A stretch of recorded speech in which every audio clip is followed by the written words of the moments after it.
Je nous souhaite d'abord une fuite périlleuse et ensuite un immense chantier. D'abord, fuir la peste de cette tristesse gluante que par tombereaux entiers tous les jours on déverse sur nous, cette vase venimeuse faite de haine de soi, de haine de l'autre, de méfiance de tout le monde, de ressentiments passifs et contagieux, d'amertume stérile, de hargne persécutoire.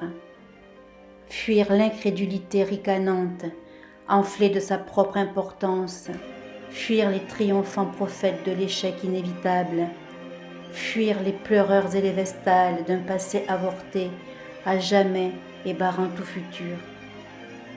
Une fois réussie cette difficile évasion, je nous souhaite un chantier colossal, pharaonique, himalayesque, inouï, surhumain, parce que justement totalement humain, le chantier des chantiers.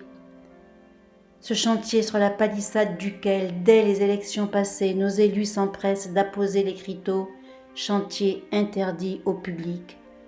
Je crois que j'ose parler de la démocratie. Être consulté de temps à autre ne suffit plus du tout. Déclarons-nous tous responsables de tout. Entrons sur ce chantier. Pas besoin de violence, de cris de rage, pas besoin d'hostilité, juste besoin de confiance, de regard, d'écoute, de constance. L'État, en l'occurrence, c'est nous. Ouvrons des laboratoires, ou rejoignons ceux, innombrables déjà, où, à tant de questions et de problèmes, des femmes et des hommes trouvent des réponses, imaginent et proposent des solutions qui ne demandent qu'à être expérimentées et mises en pratique, avec audace et prudence, avec confiance et exigence. Ajoutons partout, à celles qui existent déjà, des petites zones libres. Oui, de ces petits exemples courageux qui incitent au courage créatif. Expérimentons nous-mêmes, expérimentons humblement, joyeusement et sans arrogance. Que l'échec soit notre professeur, pas notre censeur. 100 fois sur le métier, remettons notre ouvrage, scrutons nos éprouvettes minuscules ou nos alambics énormes afin de progresser concrètement dans notre recherche d'une meilleure société humaine. Car c'est du minuscule au cosmique que ce travail nous entraînera et entraîne déjà ceux qui s'y confrontent. Comme les poètes qui savent qu'il faut tantôt écrire une ode à la tomate ou à la soupe de congre, tantôt écrire les châtiments. Sauver une herbe médicinale en Amazonie, garantir aux femmes la liberté, l'égalité, la vie souvent.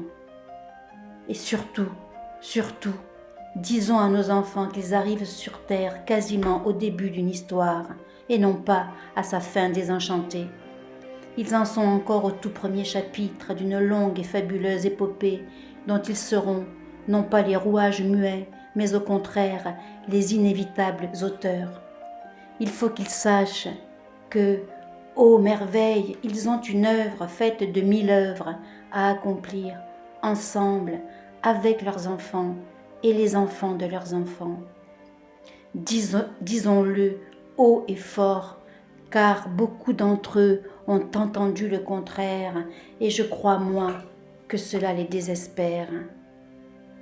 Quel plus riche héritage pouvons-nous léguer à nos enfants que la joie de savoir que la Genèse n'est pas encore terminée et qu'elle leur appartient? Qu'attendons-nous ?